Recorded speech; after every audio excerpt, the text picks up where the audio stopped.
Assalamualaikum warahmatullahi wabarakatuh. Kali ini kita akan membahas materi tentang bentuk aljabar. Oke, adapun materi yang akan kita bahas yaitu suku sejenis, penjumlahan bentuk aljabar, pengurangan bentuk aljabar, perkalian bentuk aljabar, pembagian bentuk aljabar, dan pemangkatan bentuk aljabar. Nah, pertama kita membahas tentang suku sejenis. Suku sejenis adalah suku yang memiliki variabel dan juga pangkat yang sama. Nah, contohnya di sini kita ambil di kehidupan kita sehari-hari yaitu pedagang. Nah, pedagang mereka membagi atau mengelompokkan barang dagangannya sesuai dengan jenisnya masing-masing. Contoh, buah apel dengan buah apel, timun dengan timun, sayur, kol dengan kol, dan yang lain sebagainya. Oke. Nah, di sini ada dua variabel, yaitu variabel X dan variabel Y. Kemudian, kita menyediakan dua buah box atau kotak, di mana untuk box pertama, kita masukkan variabel X. Dan kotak kedua, kita masukkan variabel Y. Nah, berapa banyak sih jumlah X di box pertama? Ternyata untuk box pertama itu ada 6X. Untuk box kedua ada 5Y. Inilah yang dinamakan pengelompokan suku sejenis. Suku sejenis dalam bentuk aljabar, perhatikan bentuknya. 7X ditambah 3XY dikurang 2XY kuadrat dikurang 8X kuadrat Y dikurang 9XY kuadrat ditambah XY ditambah 2X dikurang 3X kuadrat Y. Nah, di sini kita mau mengelompokkan suku yang sejenis. Ternyata diperoleh 7X suku sejenis dengan 2X, 3XY suku sejenis dengan XY, min 2XY kuadrat suku sejenis dengan min 9XY kuadrat, dan min 8XY X kuadrat Y suku sejenis dengan min 3X kuadrat Y. Oke, sekarang kita masuk penjumlahan bentuk aljabar. Nah, di sini kita mempunyai 4 keranjang, yaitu merah, kuning, hijau, biru. Untuk keranjang merah berisikan 3 tomat. Keranjang kuning berisi 4 tomat.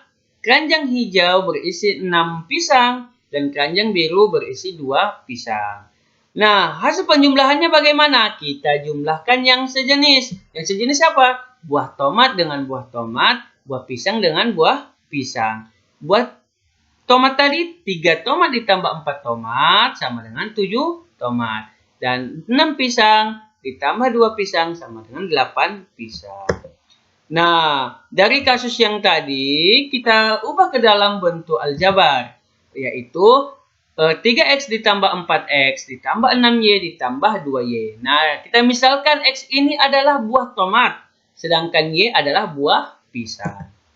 Maka itu sama dengan dihilangkan aja tanda kurungnya. Diperoleh 3X tambah 4X ditambah 6Y ditambah 2Y.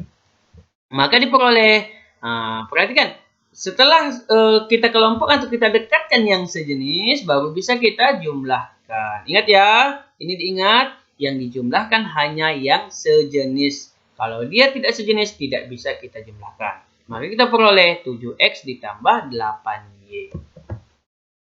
Kemudian, sifat-sifat distributif perkalian terhadap penjumlahan. Nah, sifatnya adalah AB ditambah AC sama dengan A dikali B ditambah C. Contoh, hasil penjumlahan 2PQ tambah 1P kuadrat Q dan 3PQ ditambah 2P kuadrat Q adalah. Di sini menggunakan sifat distributif tadi. Itu sama dengan 2PQ ditambah 1P kuadrat Q ditambah 3PQ ditambah 2P kuadrat Q. Sama dengan 2PQ ditambah 3PQ. Di sini kita mendekatkan yang sejenis. Apa yang sejenis? Variabel dan juga pangkatnya harus sama. Maka kita peroleh 2PQ ditambah 3PQ ditambah 1P kuadrat Q ditambah 2P kuadrat Q. Karena kita sudah mendekatkan yang sejenis, maka kita bisa menjumlahkan yang sejenis. Lalu di sini berlaku sifat distributif. Distributif bagaimana? Kita kelompokkan koefisiennya, yaitu 2 tambah 3 dikali variabelnya, dikali PQ. Begitu juga untuk yang kedua, 1 ditambah 2 dikali P kuadrat Q. Sama dengan 5PQ ditambah 3P kuadrat Q. Ketiga, pengurangan bentuk aljabar. Nah, di sini ada kasus di mana kita mempunyai dua keranjang. Keranjang merah itu keranjang mula-mula berisikan 6 tomat dan 7 pisang. Nah, di keranjang kedua, keranjang kuning, setelah kita makan, dari yang mula-mula tadi kita makan, rupanya untuk tomat kita makan 1 dan pisang kita makan 3. Nah, berapa sisanya? Sisanya kita peroleh 1 tomat ditambah 3 pisang dari 6 tomat tambah 7 pisang. Maka diperoleh atau sisa dari buah tadi 5 tomat dan 4 pisang. Dari mana dapatnya? Dari 6 dikurang 1 dan 7 dikurang 3. Contoh. Kasus yang tadi itu bisa kita tulis dalam bentuk aljabar, yaitu 6x ditambah 7y dikurang 1x ditambah 3y. Maka sama dengan 6x ditambah 7y dikurang 1x dikurang 3y. Sama dengan, kita dekatkan yang sejenis. 6x dikurang 1x ditambah 7y dikurang 3y. Nah, setelah itu langkah selanjutnya mengubah ke dalam sifat distributif. Bagaimana caranya? Kita buat dalam kurung koefisiennya, yaitu 6 dikurang 1 dikali dengan variabel x. Begitu juga untuk 7y, 7 dikurang 3 dikali y. Maka diperoleh 5x ditambah 4y. Nah, selanjutnya sifat distributif perkalian terhadap pengurangan. Sifatnya adalah AB dikurang AC sama dengan A dikali B dikurang C. Ini diingat ya. Ini diingat sifat-sifat distributif tadi. Oke, contoh. Hasil pengurangan 4M kuadrat dikurang 6M dari 3M kuadrat ditambah 2M adalah itu sama dengan 3M kuadrat ditambah 2M. Dekatkan, dikelompokkan yang sejenis.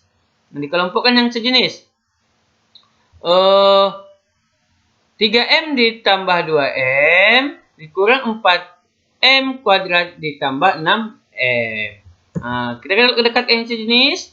3M kuadrat dikurang 4M kuadrat ditambah 2M ditambah 6M.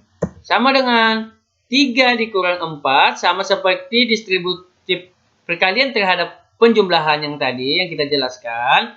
Kita buat dalam kurung koefisien, kemudian variabelnya di luar, yaitu 3 dikurang 4 dikali M kuadrat ditambah 2 tambah 6 dikali M. Maka kita peroleh min 1M kuadrat tambah 8M.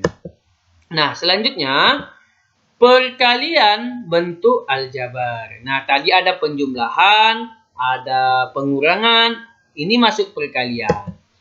Nah, sifat perkalian. Ini diingat, sifat perkalian itu adalah A kali B sama dengan AB. A kali B sama dengan AB. Kemudian sifat yang kedua, A pangkat M dikali A pangkat N sama dengan A pangkat M ditambah N. Diingat. Ini harus diingat, dipahami, kalau dia perpangkatan dan bentuknya perkalian, maka pangkatnya kita jumlahkan. Ingat, pangkat dijumlahkan. Dengan catatan harus bentuk perkalian. Contoh, 5PQ dikali 3P kuadrat Q kuadrat dikali 2P pangkat 3. Kita kelompokkan. Contoh, tentukan hasil perkalian bentuk aljabar berikut. 5P Q dikali 3P kuadrat Q kuadrat dikali 2P pangkat 3. Nah, di sini kita akan mengelompokkan koefisiennya dan variabelnya.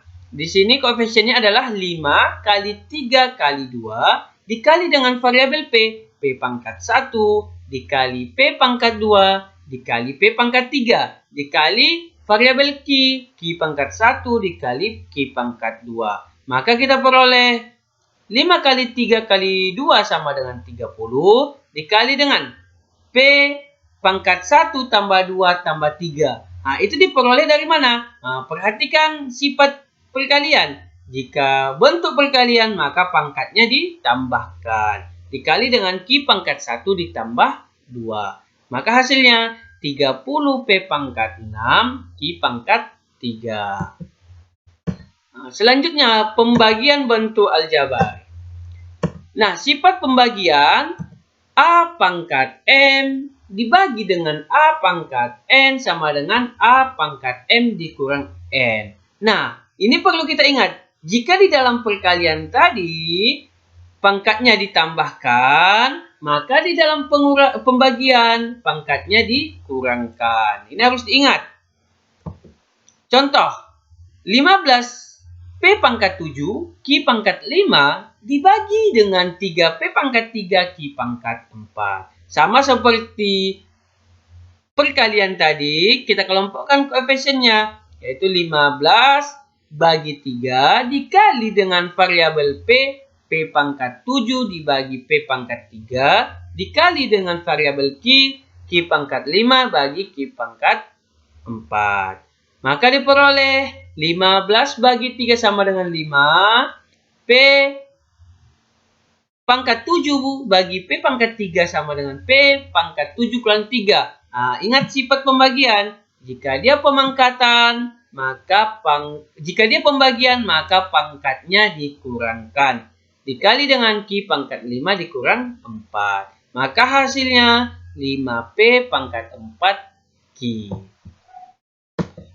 Kemudian, pemangkatan bentuk aljabar. Nah, sifat pemangkatan adalah A pangkat M dipangkatkan dengan N. Itu sama dengan A pangkat M dikali N. Nah, di sini harus kita ingat juga. Tadi di perkalian dia pangkatnya ditambahkan. Jika dia pembagian, pangkatnya dikurangkan. Jika dia pemangkatan, maka pangkatnya dikalikan. Nah, ini kita harus tahu membedakannya ya. Oke, kita ambil contoh.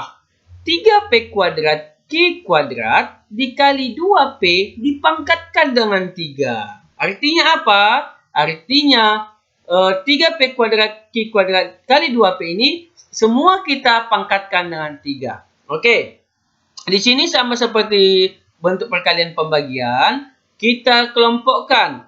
Pertama koefisien yaitu 3 dikali 2 dikali dengan variabel P, P kuadrat dikali P, dikali dengan Q kuadrat dipangkatkan dengan 3. Itu sama dengan 3 kali 2 sama dengan 6.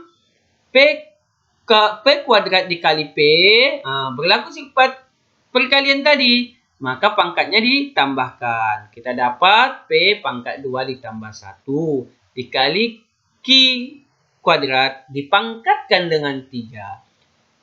Sama dengan 6 pangkat 3. Nah, inilah tadi yang dinamakan pemangkatan. 6 pangkat 3, P pangkat 3 dipangkatkan dengan 3, Q pangkat 2 dipangkatkan dengan 3. Maka kita peroleh hasilnya 216 P pangkat 9. Nah, itu kita peroleh dari mana? Dari P pangkat 3 dipangkatkan dengan 3. Ingat sifatnya tadi. A pangkat M dipangkatkan dengan N. Sama dengan A pangkat M dikali N. Kalau dia 2 kali pemangkatan, berarti pangkatnya dikalikan. Berarti di sini kita peroleh P pangkat 3 dikali 3 sama dengan 9. Kemudian dikali dengan 3 pangkat 2 dikali 3 sama dengan 6. Maka 216 P pangkat 9 Q pangkat 6. Nah, demikian materi kita kali ini. Semoga mudah dipahami. Saya akhiri. Assalamualaikum warahmatullahi wabarakatuh.